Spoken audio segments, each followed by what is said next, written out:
Hello बच्चों, आप सबका एक बार फिर से स्वागत है मेरे चैनल स्मिता क्लासेस में। जैसा कि आप सब जानते हैं कि हम लोग स्टैंडर्ड 7 की साइंस बुक को पढ़ रहे थे। फ्यूचर किड्स साइंस है वो, फ्यूचर किड्स साइंस की बुक थी, जिसके हम लोगों ने फर्स्ट चैप्टर को किया था न्यूट्रिशन इन प्लांट्स, जो कि एक बायोलॉजी का चैप्टर था। अब हम लोग थर्ड चैप्टर कर रहे हैं, जो कि एक केमिस्ट्री का चैप्टर है। फाइबर टू फैब्रिक हम लोग कर रहे हैं। उसका हम लोगों ने पार्ट 1 पार्ट 2 ऑलरेडी अपलोड कर दिया है। अब हम उसके पार्ट 3 को करेंगे। पार्ट 3 सिल्क से स्टार्ट होगा। Silk is a natural protein fiber. It is strong, soft, shiny and a very fine fiber procured from silkworm. It is one of the strongest natural fibers, and it is said that a silk yarn is as strong as a thread of steel. The silk fiber is made into yarn, which is used in making saris, scarves, etc. The rearing of silkworms for obtaining silk is known as sericulture. It is a very old occupation in India. India produces a plenty of silk on a commercial scale.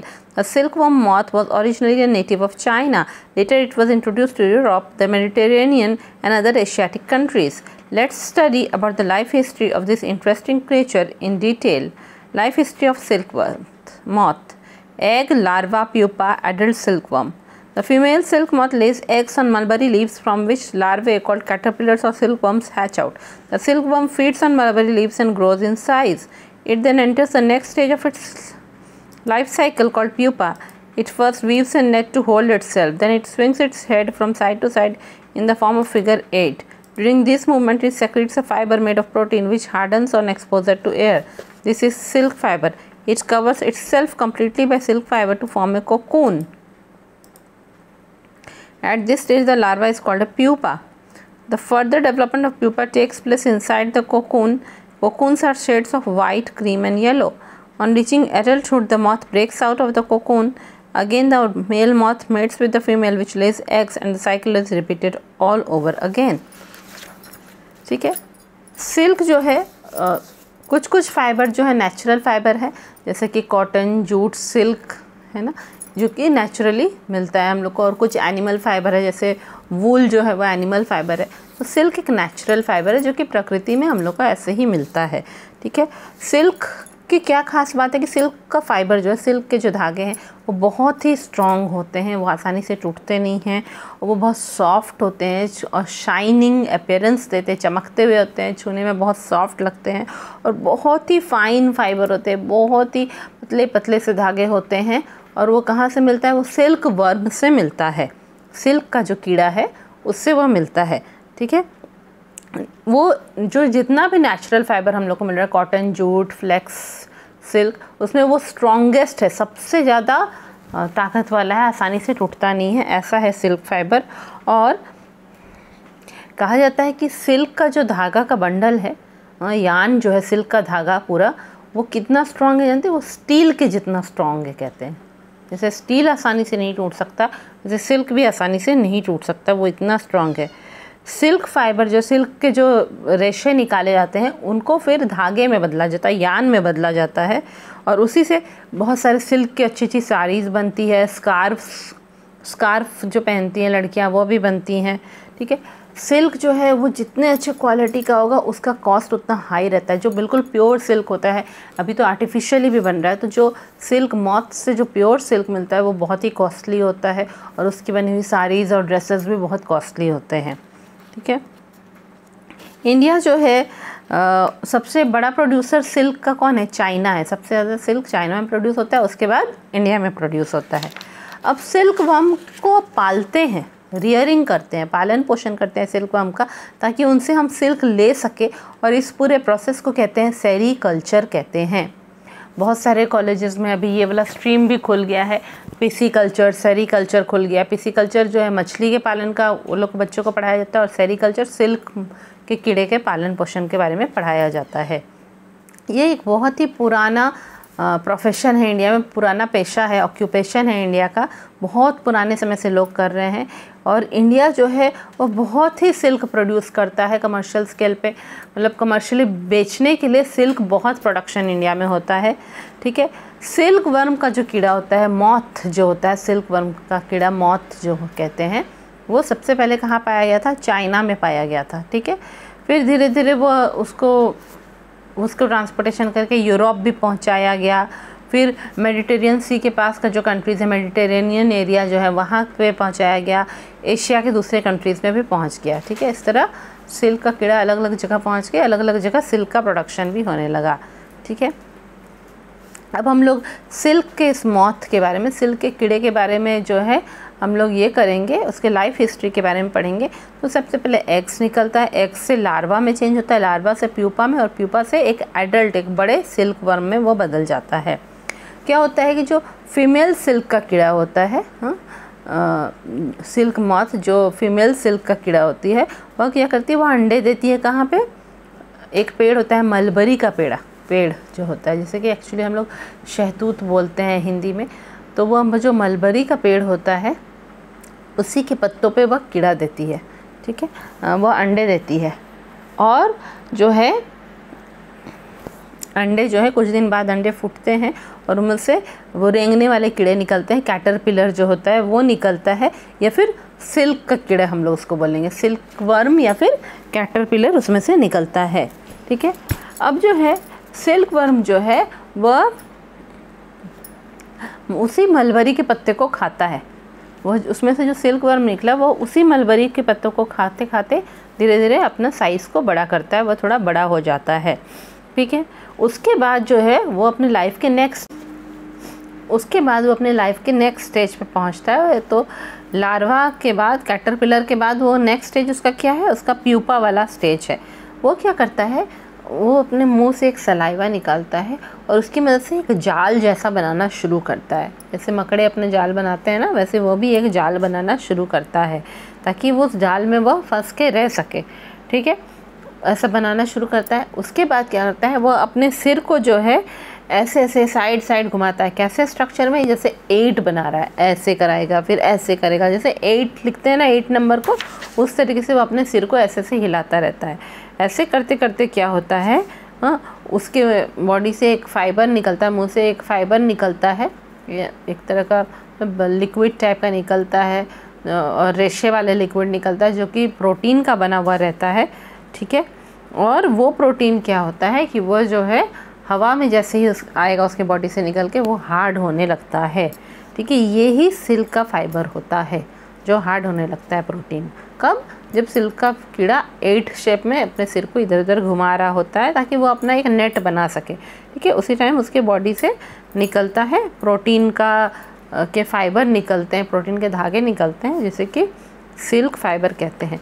ऐसे निकलते निकलते क्या होता है कि वह कीड़ा जो है, वह लार्वा जो है, वो पूरी तरह से ढक जाता है उससे, उस सिल्क के धागों से पूरी तरह से वह ढक जाता है।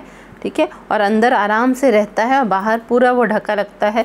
वाइट कलर के बड़े बड़े टुकड़ों जैसा हो जाता है, बड़े बड़े शेप में लगता है। अरबी जो होती है सब्जी उस टाइप का लगेगा, वाइट कलर का। और वह उस समय वो क्या होता है, वह कोकून बन जाता है।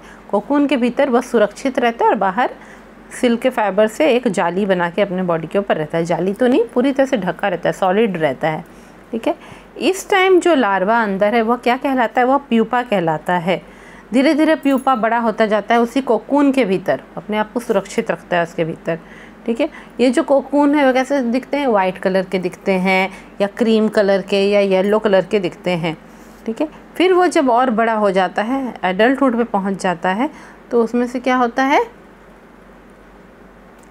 वो जब एडल्टहुड पे पहुंच जाता है, बड़ा हो जाता है, तो उसमें से जो है यह निकलता है, कोकून के भीतर से सिल्क का कीड़ा मॉथ जो है वह बाहर निकल आता है। ठीक है, कोकून के भीतर से निकल आता है, कोकून को तोड़कर वह बाहर निकल आता है। और फिर जो है वो, अगर मेल मॉथ होगा तो वो किसी फीमेल मॉथ के साथ मेटिंग होगा, ब्रीडिंग होगा, और फिर जो है वो फिर से फीमेल मॉथ जो अंडे देगी, और इस तरह ये साइकिल बार बार रिपीट होता रहेगा। ठीक है, तो ये जो है कई बार मेलों में आजकल जो हैंडीक्राफ्ट्स के मेले लगते हैं वहाँ पे सिल्क के प्रोडक्शन को वो लोग दिखाते हैं। वहाँ पे वो लोग कोकून भी ला के दिखाते हैं कि किस तरह कोकून से सिल्क निकाला जा रहा है। From cocoon to silk, rearing silkworm. Under this process, the silkworms are taken good care of by giving them adequate food and shelter. The female silkworms are kept separately in disinfected linen bags. Here the female lay eggs. Each female silk moth lays 200 to 500 eggs at one time. The eggs are shifted into a perforated cartoon or on bamboo trays under best suited temperature and humidity. They are incubated inside the incubator for larvae to hatch from eggs. The mulberry leaves are kept over the incubator in a perforated sheet of paper for the larvae to feed, which hatch out of eggs. The larva eats day and night and grows in size. After 30 days, the silkworm does not eat and clings onto the small racks or twigs to spin cocoon. The silkworm completes its cocoon within 4 or 5 days. The cocoon is about 4 or 5 cm long, which contains 600 to 1200 meters of thin silk fiber. Processing silk. Production of silk involves gathering of cocoons and killing of moths inside them. When all the cocoons have been gathered, these are first boiled, exposed to steam, or treated in ovens. The silk fibers separate out when the boiling water dissolves the gummy substance that holds the cocoon filament. The filament from 4 to 8 cocoons are joined, twisted, and are then combined with other filaments to make a thread that is wound on a reel. This process of taking out thread is known as reeling or filature. The resulting raw silk thread is sufficiently strong for weaving or knitting. The thread is continuous and made up of extremely long fibers. Some of the cocoons are allowed to mature and live into silk moths so they can lay eggs to produce more silkworms. Along with cocoons damaged by emerging worms used for breeding, the filaments from large outer portion of the cocoon are removed by brushing before reeling, and the inner portion of the cocoon that is spun into yarn through a process and the inner portion of the cocoon that remains after reeling are mixed to produce a low-grade silk staple that is spun into yarn through a procedure called throwing. The silk then is reeled into skeins and packed into small bundles called books and then shipped to silk mills around the world. 4 different types of silk threads may thus be produced, which organzyne, crepe, tram and Throster silk threads. ठीक है, अब क्या है कि यहाँ पे बताया जा रहा है कि ठीक है कोकून बन गया, अब कोकून तो तोड़ के वो कीड़ा बाहर निकल जाएगा, पर हम लोग को उस कोकून से ही सिल्क लेना है। तो कैसे किया जाता है? जब रियरिंग कर रहे हैं सिल्कवर्म का, जब सिल्कवर्म जानबूझ के हम लोग उसका पालन पोषण कर रहे हैं सिल्क के कीड़ों का, तो इसमें क्या करते हैं कि सिल्क के कीड़ों का अच्छे से केयर किया जाता है, उनको रखा जाता है एक जगह, उन्हें अच्छे से खाना वाना दिया जाता है, उनको रहने के लिए जगह दी जाती है, ठीक है। और जितने भी फीमेल सिल्कवर्म होते हैं उनको अलग से दूसरी जगह पे रखा जाता है कि इसमें लिनन बैग के भीतर, है ना, एक तरह के कपड़े का बैग होता है, वो कपड़े के बैग को पूरा डिसइंफेक्ट किया जाता है, ठीक है, डिसइंफेक्टेंट डेटॉल वगैरह उस टाइप का किसी डिसइंफेक्टेंट को डाल के उसे साफ़ किया जाता है और उसके भीतर ये फीमेल सिल्क मॉथ्स रहते हैं जो कि अंडे देंगे, ठीक है। तो है हर एक जो फीमेल सिल्क के मॉथ जो होता है कीड़ा होता है वो कितने अंडे देता है? 200 से 500 एग्स, एक बार में वो 500 तक अंडे दे सकता है, ठीक है, 500 एग्स तक दे सकता है। फिर उसके बाद एग्स को क्या किया जाता है? एग्स को शिफ्ट करते हैं कहाँ पे? Into a perforated cartoon. जो कार्टून होता है हम लोग जानते हैं जिसमें पैकिंग करके सामान आता है, वो कार्टून परफोरेटेड किया जाता है, मतलब उसमें होल्स बनाए जाते हैं छोटे छोटे और उसके भीतर इन अंडों को रख दिया जाता है, ठीक है। या दूसरा तरीका क्या है? बैम्बू, बांस के लंबे लंबे जोड़ जोड़ के ट्रे जैसे बनाए रहते हैं, ठीक है, और वहाँ पे इन अंडों को रख दिया जाता है। और जैसे इन अंडों को ज़रूरत है थोड़ी गर्मी की, थोड़ा ह्यूमिडिटी की, नमी की, तो इनको टेम्परेचर ह्यूमिडिटी वैसे ही दिया जाता है, थोड़ा मॉइस्चर भी रहे, थोड़ा वहाँ गर्मी भी रहे, ऐसे जगह में इनको रखा जाता है, ठीक है। अब है कि अंडों को थोड़ा गर्मी चाहिए होता है ताकि उसमें से लार्वा निकले, तो एक मशीन होता है, इनक्यूबेटर मशीन होता है, ठीक है, जो कि गर्मी देता है, तो वहाँ पे अंडों को रखा जाता है ताकि उसमें से जो है अंडे टूटे और उसमें से लार्वा बाहर निकले, ठीक है। अब क्या है कि वो इनक्यूबेटर के ऊपर जो है एक पेपर रख दिया जाता है, इनक्यूबेटर के भीतर वो पेपर में होल बने रहते हैं, ठीक है, और उसके ऊपर मलबरी पत्तों को भी वो लोग रख देते हैं। तो जब ये लार्वे निकलते हैं अंडे से, ठीक है, वो जो है लार्वा वो होल के थ्रू ऊपर पहुंच जाता है, वो पेपर के सारे पत्तों को वो खाता रहता है, पेपर के ऊपर जो मलबरी पत्ते रहते हैं वो लगातार खाता रहता है, दिन और रात ही, वो दिन हर समय वो खाता रहता है। ऐसा करके जो है वो कितने दिन खाएगा? 30 डेज़ तक वो लगातार खा के जो लार्वा है वो बड़े साइज़ का हो जाता है, ठीक है, वो लार्वा बड़े साइज़ का थोड़ा हो जाता है। उसके बाद जो है वो खाना बंद कर देता है। 30 डेज़ उसने कंटिन्यूस खाया दिन रात, अब वह खाना बंद कर देता है, ठीक है। और अब वह जो है वो अपना वेब बनाना, अपना जाल बनाना शुरू करता है और अपना कोकून बुनना शुरू कर देता है, ठीक है। उसके बॉडी के ऊपर कोकून जैसा, जैसे कैसे कहेंगे, जैसे हम लोग के बॉडी के ऊपर पूरे बॉडी को बैंडेज से कैसे ढक देंगे, उसी तरह वो कीड़े के ऊपर कोकून पूरा लेयर बनना शुरू हो जाता है और वो कीड़ा अंदर रह जाता है। कोकून की अगर लंबाई देखेंगे हम तो वो ज़्यादा नहीं, इतना बड़ा होता है, 4 से 5 सेंटीमीटर ही होता है। पर उसमें से जो पतले पतले धागे निकलेंगे वो कोकून से, वो 600 से 1200 मीटर लंबे धागे निकलते हैं, सिल्क के जो फाइबर होते हैं, ठीक है। अब कैसे, ये तो प्रोसेस हुआ कि किस तरह पालन पोषण किया गया सिल्क के कीड़ों का। अब प्रोसेसिंग सिल्क, अब उसमें से सिल्क कैसे निकाला जा रहा है। तो यहाँ एक थोड़ी दुख वाली बात है कि जितने सिल्क के कीड़ों से हम लोग को निकालना पड़ता है तो उसमें वो कीड़े मारे जाते हैं, ठीक है। इसमें क्या होता है, कोकून को सारा इकट्ठा कर लिया जाता है, ठीक है, और फिर उसको बॉइलिंग पानी में छोड़ दिया जाता है, उसको डाल दिया जाता है। तो जब पानी बॉयल होता रहता है तो बेचारे कीड़े भी अंदर मर जाते हैं, ठीक है। और जो है या तो बॉइलिंग पानी में डाल देंगे या उनके ऊपर गरम स्टीम छोड़ेंगे या फिर उनको ओवन में रख के उनको गरम करेंगे। तो जब ऐसा होता है तो धीरे धीरे उसमें से सिल्क के धागे अलग होने लगते हैं, ठीक है। क्या है कि जो कोकून का फिलामेंट था, कोकून का जो पूरा स्ट्रक्चर था, उसको एक थोड़ा गमी सब्सटेंस, मैंने थोड़ा चिपकने वाला पदार्थ उसे जोड़ के रखा हुआ था, ठीक है। वो सब चिपक के पूरा पास में होकर एक कोकून बना के रखा हुआ था। तो जब हम उसको गर्मी देते हैं, हम उसको बॉयल करते हैं तो वो गम उसका ढीला पड़ जाता है, तो चिपकने वाला पदार्थ कम हो जाता है, उसमें से पतले पतले धागे निकलने लगते हैं, ठीक है। अब क्या है कि वो कोकून फिलामेंट से पतले पतले सिल्क के फाइबर निकलने लगते हैं। तो 4 से 8 कोकून से जो निकलेंगे वो धागे, ठीक है, उनके फिलामेंट से 4 या 8 कोकून से उन सब को एक साथ पकड़ के ऐसे से ट्विस्ट किया जाता है, ठीक है। और फिर दूसरे फिलामेंट से भी जो धागे निकलेंगे वो ट्विस्टेड, उन सब को एक साथ जोड़ के एक थोड़ा सा मोटा सा धागा बनाया जाता है, ठीक है। क्योंकि आप जब देखेंगे मेले में, हम लोगों ने देखा कि वो बहुत ही पतले पतले सिल्क के फाइबर होते, इतने पतले कि आप पकड़ भी नहीं पाएंगे। तो इसीलिए उनको बहुत सारे 8-10 कोकून्स को एक साथ जोड़ के एक पतला सा रोप जैसा बनेगा, ठीक है। ऐसे निकालते हैं सिल्क के फाइबर को, लंबा लंबा निकालते जाते हैं, उसे एक रील में उसे गोल गोल लपेटते जाते हैं, ठीक है। वुंड ऑन अ रील, जैसे धागा क्या आता है, एक रील में एक कपड़े के स्ट्रक्चर में धागा बंधा रहता है ना, उसी तरह का उसे भी बांधते हैं, ठीक है। तो ये जो प्रोसेस है कि थ्रेड हम लोग निकाल रहे हैं कोकून से, उसको कहते हैं रीलिंग या फिलेचर कहते हैं, ठीक है।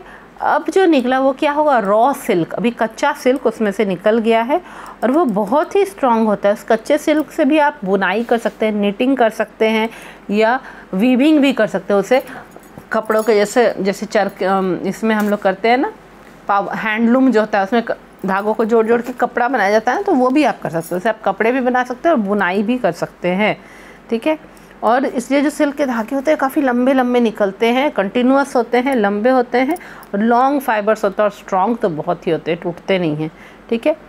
अब क्या सारे कोकून्स को मार देगा तो फिर और सिल्क वर्म कहाँ से निकलेंगे, इसलिए कुछ कुछ कोकून्स को मरने नहीं देता है, उन्हें वैसे ही छोड़ देता है।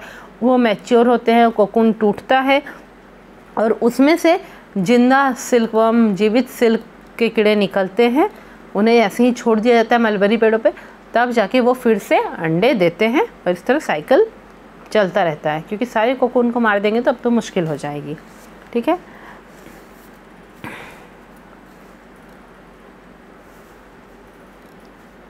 अब है कि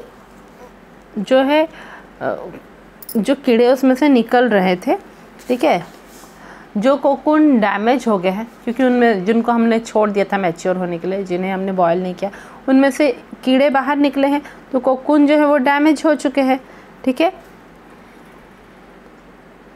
तो उसमें से भी क्या करते हैं, जब उसमें से कीड़े निकल गए तो उसके भी फिलामेंट्स को वो गमी सब्सटेंस से, वो चिपकने वाले पदार्थ से उसको अलग कर देते हैं, ठीक है। और फिर जो है कैसे अलग करेंगे, उस पर ब्रश चला देते हैं, कंघी कर देते हैं तो अलग हो जाता है और फिर उसमें से भी धागे निकाले जाते हैं, रीलिंग किया जाता है, ठीक है। और जो है अब क्या है कि उसमें से ऊपर से धागे निकल गए और जो अंदर का पार्ट कोकून का अभी भी बचा हुआ है, ठीक है, उसको वो बाहर वाले धागों के साथ मिक्स करके जो है एक लो ग्रेड का सिल्क बनाया जाता है। देखिए, जब आप पूरे प्रोसेस से किए तब आप एकदम अच्छा हाई क्वालिटी का सिल्क पाए, और जो कोकून डैमेज हो गया क्योंकि उसमें से कीड़े निकल आए हैं, तो वो कोकून से भी धागे निकाले जाते हैं और उसे कोकून के अंदर वाले साइड के साथ मिक्स करके जो है एक लो ग्रेड सिल्क स्टेपल बनाया जाता है। ठीक है, कि थोड़ा कम क्वालिटी वाला सिल्क बनाया जाता है, सिल्क का धागा बनाया जाता है, और उसको फिर स्पिनिंग व्हील में उसको चलाते हैं, चरखे में उसको चला के एक पूरा धागा जैसा बनाया जाता है सिल्क के फाइबर का। ठीक है, और इस प्रोसेस को क्या कहते हैं, थ्रोइंग कहते हैं। जिस कोकून को हम फेंक देने वाले थे उसकी जगह हम लोगों ने उसे भी यूज़ कर लिया। ठीक है, अब क्या है कि जितना भी सिल्क निकला उन सबको जो है रील्ड इनटू स्कीन्स बोलते हैं, मतलब कि उनको बॉल्स के जैसा हम लपेट के बॉल्स जैसे बना देते हैं, और उसको जो है मतलब कि उसको तो रील इनटू स्कीन्स कहते हैं, कि उसको बॉल जैसा तो बना दिया, फिर उसको फिर खोलते जाते हैं और लंबा लंबा शीट जैसा उसको रखते हैं, जिसको कि बुक्स बोलते हैं। हाँ, बंडल थोड़ा थोड़ा बनाते हैं उसका, तो बुक्स बोलते हैं। लंबा लंबा रखते हैं उसको, पूरा छोटा बॉल नहीं बना के उसके लंबे लंबे ऐसे ऐसे करके लपेट के रखते हैं। आप अगर सिल्क के धागे लाए होंगे ना एम्ब्रॉयडरी करने के लिए, तो आपने देखा होगा सिल्क के लच्छे किस तरीके के रहते हैं। ठीक है, और फिर जो है उसको बुक्स जैसे शेप में, रेक्टेंगुलर शेप में वो सिल्क के धागों को लपेट दिया जाता है, और फिर उसको पूरी दुनिया में इधर उधर भेजा जाता है। सारे सिल्क मिल्क जितने भी दुनिया में हैं उन सबको भेजा जाता है, ताकि उसमें से सिल्क बने, सिल्क के गारमेंट्स वगैरह बन सके। ठीक है, तो इस तरीके से अलग अलग प्रोसेस से जो है 4 अलग अलग तरह का सिल्क प्रोड्यूस किया जा सकता है। ठीक है, 4 अलग अलग तरह के सिल्क के धागे प्रोड्यूस किए जा सकते हैं, जैसे कि उनका नाम क्या है, ऑर्गेन्जाइन, क्रीप सिल्क, ट्रैम सिल्क और थ्रोस्टर सिल्क। ये 4 तरह के सिल्क के धागे बनाए जा सकते हैं। ठीक है, तो देखिए प्रोसेस इजी है, करते भी हैं लोग, और जो है अच्छे धागे बनते भी हैं। Properties of silk: it has a smooth and soft texture. It is the strongest natural fiber. It is cool to wear in summers and warm to wear in winters. It absorbs moisture. It takes about 110 silkworm cocoons to make one good silk tie. Uses of silk: it is used to make clothes, scarves, saris and dresses. It is used in bulletproof vests and in parachutes. It is used as a non-absorbable sutures in surgery. Occupational hazards in silk industry: working in cramped, poorly ventilated rooms during production of silk leads to breathing problems. Handling of dead worms with bare hands result in infection and illness among workers.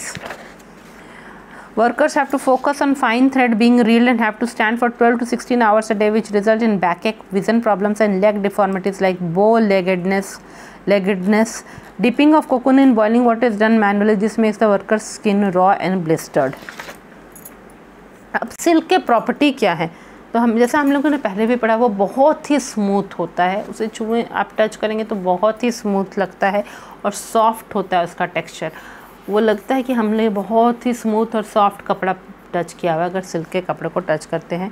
और जितने भी natural fibre मिलते हैं प्राकृतिक रूप से, जो natural प्राकृतिक रेशे जो हमको मिलते हैं, उसमें सबसे स्ट्रॉन्गेस्ट क्या है, सिल्क का ही फाइबर है।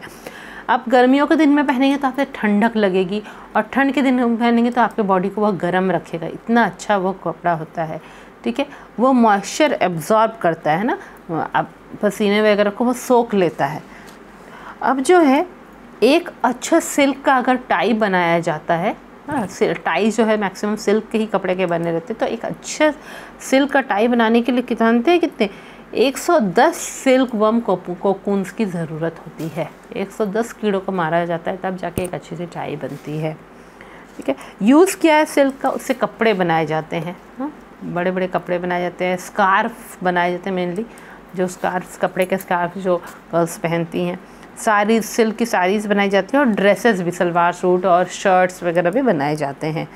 ठीक है, उसको कहाँ यूज़ करते हैं, बुलेट प्रूफ वेस्ट, वो जो बनियान जो पहनते हैं जिनमें गोली मारने पे जो है वह ऐसे कोट पहनते हैं सोल्जर्स लोग कि उनको गोली भी लगे तो वो उनकी बॉडी तक नहीं जाए, तो तो उनमें भी सिल्क के धागों का यूज़ किया जाता है। वो बुलेट प्रूफ वेस्ट, जो बुलेट प्रूफ बनियान बनाने में भी यूज़ किया जाता है। पैराशूट में, क्योंकि पैराशूट में बहुत ही स्ट्रॉन्ग धागों की ज़रूरत होती है, वहाँ पे भी सिल्क के धागों को यूज़ किया जाता है।